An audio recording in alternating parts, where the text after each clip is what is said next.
안녕하세요. 2019년 12월 8일 프로파일러 배상훈입니다. 어,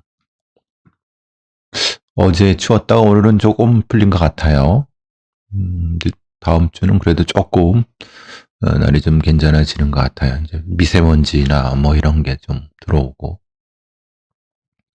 여기 일산의 풍산역 쪽인데, 음, 저녁 아침에 아마도 무엇인가를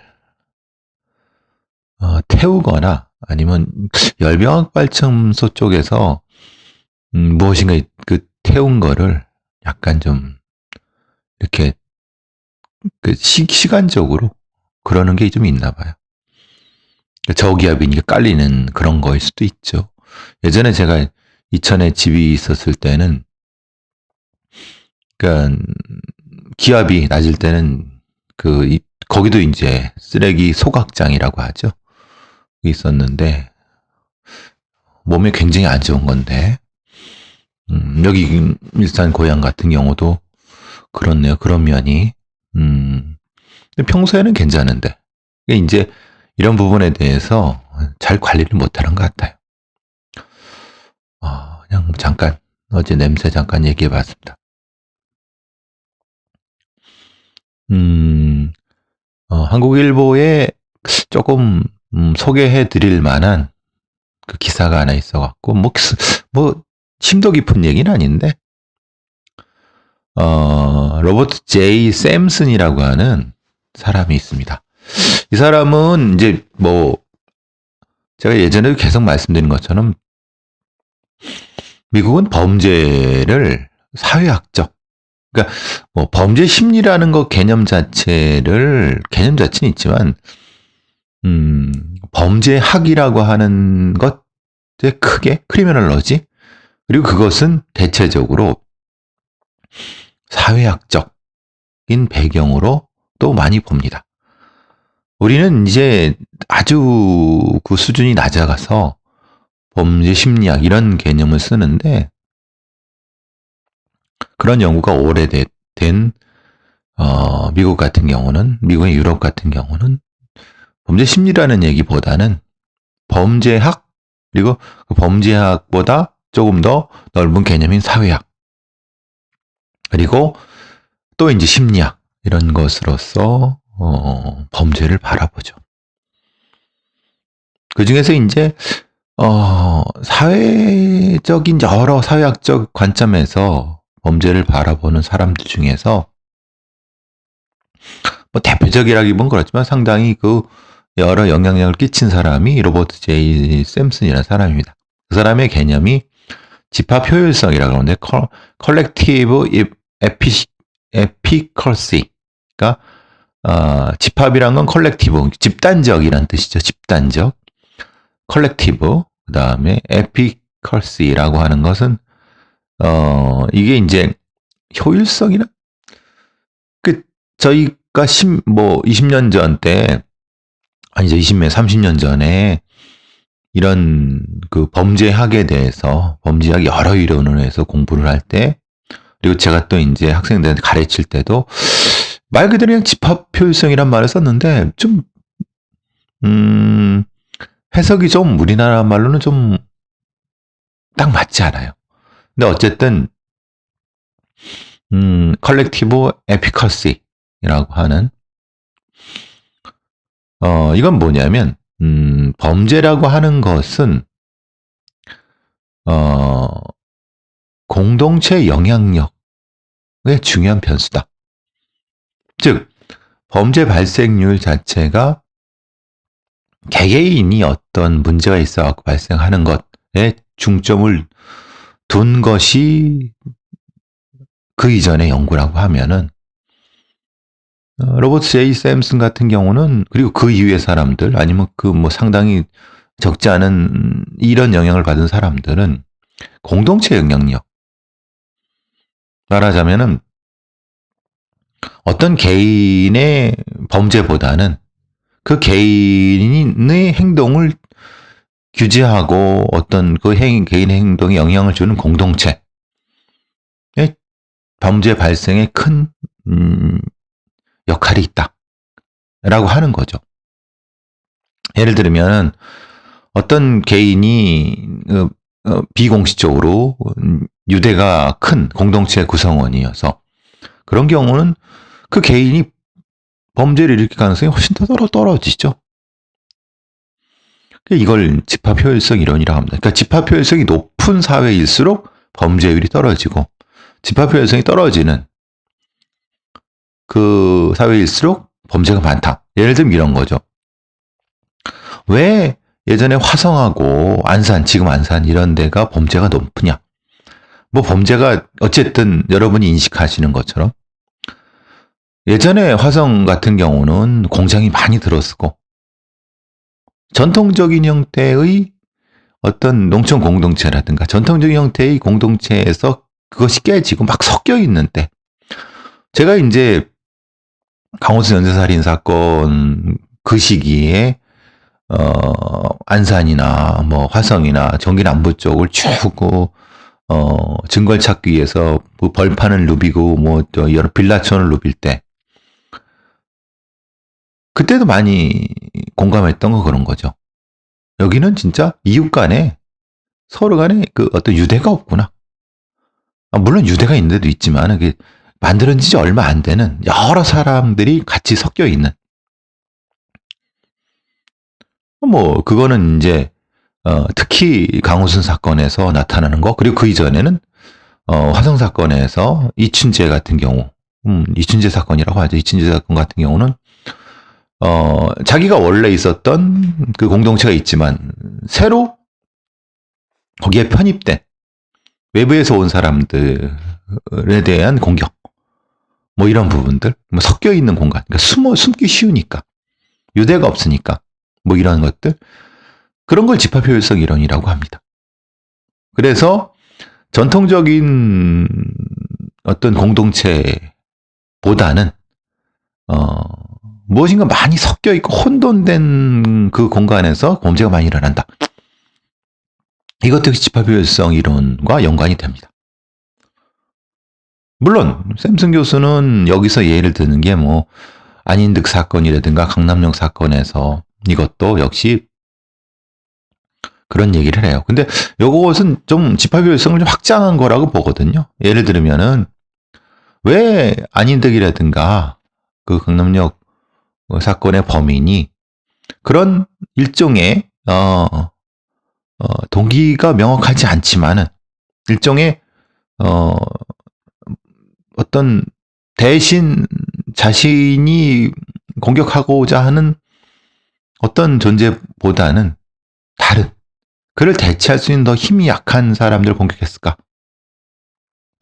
이런 것과 연관이 되죠. 그래서 이제 낮은 사회 통제, 이걸 낮은 사회 통제라고 합니다. 즉 우리나라에서는 뭐 이른바 조현병 환자라든가 아니면 노량진이라든가 이런데 혼자서 뭐 종로 어디에 여인숙촌이 이런 사람들 유대를 맺지 않고 혼자서 분노를 키우고 있는 사람들이 많다. 이걸 낮은 사회 통제라고 합니다. 샘슨의 주장과 연결시키면은 이런 거죠. 그러니까 이제 사회 통제가 약화되는 이유는 세대 간의 양극화, 불평등, 구조적인 분노, 즉 범죄 예방이나 안전한 사회 같은 데와 관련 없이 따로 떨어지는 은둔형 외톨이 이런 것의 원인이다. 샘슨은 그런 얘기를 하는 거죠. 그리고 이런 것들이 확정되면은 이민자, 이주노동자에 대한 혐오 이런 부분들. 그러니까 이런 것들이 미국에서 이 사람 미국 교수니까 그런 얘기를 많이 하는 거죠. 인종에 대한 혐오는 사실은 근거가 많이 떨어진다. 히스패닉이나 흑인들, 빈곤층이 마약이나 알코올을 더 오남용을 많이 할 것이라 생각하지만 꼭 그런가? 아니다. 왜냐하면 마약이나 알코올이라고 하는 것이 돈이 있어야 하는 거고 오히려 이 사람들한테 일자리가 있을 때 그걸 할 이유가 없으니까 그러니까 이제 그런 부분들에 대한 연관이 되는 거죠.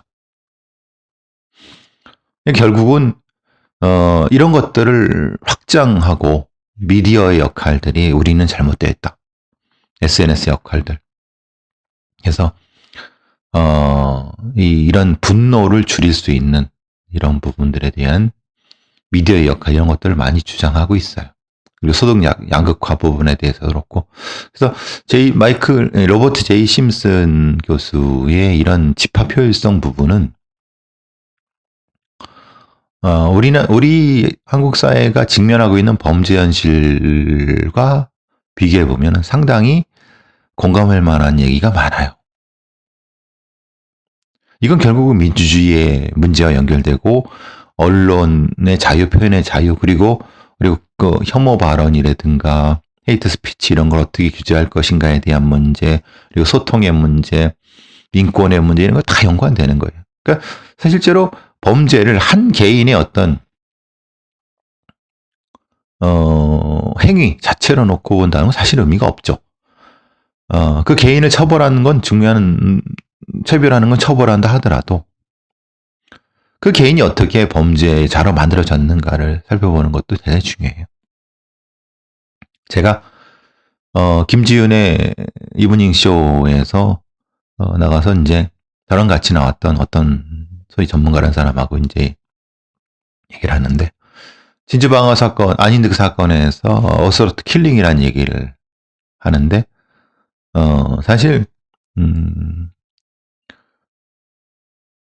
저는 안인득의 조현병의 부분에 대해서는 저는 별로 말하고 싶지 않았어요. 왜냐하면 실제로 안인득이 조현병에 저렇게 중증이 되게 하고 분노를 키우게 된 것은 결국은 정신감정의 문제, 그리고 초기 단계에서 실패했고 그런 부분들이 왜 안인득이 공무원들을 미워하고 주변 사람을 미워하는지 저는 대충 그 부분에 대한 메커니즘을 이해했거든요. 근데 이제 어르스트 킬링이라 이런 부분에 대해서 아주 알러지 반응을 느끼시는 전문가분들이 있어요. 잘 모르시는 분들이죠. 이런 범죄의 사회적 적용이랄까? 범죄의 사회적인 근원 이런 부분에 대해서. 그래서 저는 이 팟캐스트라든가 유튜브에서도 꾸준히 제가 말하는 것은 범죄를 범죄 자체로 보는 것이 아니라 범죄를 사회적인 맥락에서 그 예방과 통제 그리고 범죄 어떻게 다룰 것인가 시스템적으로 그걸 제가 중점적으로 얘기하는 이유가 그거예요.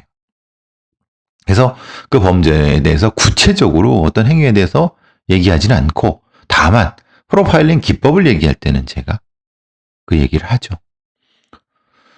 어쨌든 여러분 한번 로버트 제이 샘슨의 미국 하버드대 사회학과 교수입니다. 집합효율성, 컬렉티브 에피커시라고 하는 즉 사회 공동체가 유기적으로 잘 돌아가면 서로가 서로에 대해서 통제력을 발휘하게 되면 범죄는 줄어든다라고 하는 그런 얘기고 나중에 이 관련돼서 제가 강연이라도 한번 하게 되면 이런 부분을 말씀을 좀 드리도록 하겠습니다. 관련해 갖고 이런 것과 연관이 됩니다. 심심해서 죽였다. 청소년들의 고양이 학대 이런. 그러니까 아동 청소년들이 동물학대라고 아동 청소년만이 동물학대라는 건 아니죠. 고시원에 살고 있는 어떤 사람이 고양이를 잔혹하게 죽였어요. 이것도 다 아까 말씀드린 건 집합효율성의 문제.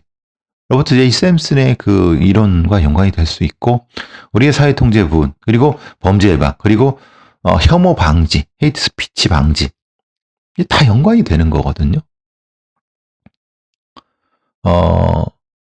어떻게 저 아이가 잔혹하게 고양이를 훼손해서 죽이느냐. 그 자체를 대응하려고 하면은 실제로 매우 어렵습니다. 왜? 이것은 개개인마다 쫓아다니면서 대응할 수가 없고, 얘들을 처벌한다 한들 그 범죄의 의미를 모르는 아이들한테 이것이 처벌의 효율성이 있느냐. 그래서 미디어의 어떤 내용에 대한 통제라든가 미디어의 형식에 대한 통제라든가 여러 가지 범죄 예방을 위한 복합적이고 다양한 접근이 필요하다는 거죠. 이거는 마찬가지로 성남 어린이집에서 벌어졌던 아동에 의한 성적인 공격과도 연관이 됩니다. 범죄 그 자체로 볼 것이 아니라 범죄가 어떻게 나왔는가, 범죄를 어떻게 나온 것을 어떻게 예방하고 다룰 것인가, 이런 문제들을 우리가 심각히 고민해야 되는데, 범죄를 그냥 단지 법률적 처벌, 그리고 법 복지, 그리고 이게 따로따로 놓고 봐요. 그리고 여러분 보세요. TV에 나오는 소위 전문가라는 사람들 대부분 다 변호사들이죠. 변호사는 의미 없어요. 그리고 그건 뭐 경찰학과 교수들도 사실 무능한 것들, 제가 무능한 놈들이라고 떠드는 게 도대체 범죄에 대해서 모르는, 제대로 된 범죄 전문가들이 없어요. 참 그게 참 어렵죠. 어쨌든 저는 뭐 이런 방식으로 꾸준히 여러분한테 이런 내용들을 전달해 드리려고 합니다. 뭐 어쨌든 제가 예고한 대로 올해 5월부터 제가 이명이 와서 계속 허부적거리고 있고, 이명이 잘 낫지 않는데 그래도 조금은 이제 좀 나아지는 것 같아요. 목 디스크도 많이 이제 좀 치료하고, 그래서 올해 하고 내년 초쯤에는 이제 좀 약속한 대로 유튜브 방송이라든가 실시간 방송 뭐 그런 거, 또 책 지금 생각했던 거 다 번역하고, 그리고 또 강연도 좀 하고 좀 활동의 범위를 넓히려고 합니다. 단 TV 방송 쪽으로는 그렇게 넓힐 생각은 없어요. 거기는 물론 하게 되면 제가 하고 싶은 게 만약에 있다고만 하지만 딱히. 자, 오늘은 여기까지 하도록 하겠습니다. 아침이라서, 일요일 아침이라서 약간 좀 허부적거린 것도 있네요. 그리고 편파TV 제가 1000명 정도를, 구독자 1000명 정도를 늘 광고해 주겠다고 제가 호언장담을 했는데 아직 뭐 300명도 안 돼요. 혹시 여러분 기회가 되시면 한번 그냥 들어가 주세요. 편파TV, 배상훈 유아라의 편파TV. 그거 제가 왜 이 말씀, 제 앞에 에피소드에 말씀드렸으니까 다시 말씀 한번 드립니다. 자, 오늘 여기까지 하도록 하겠습니다.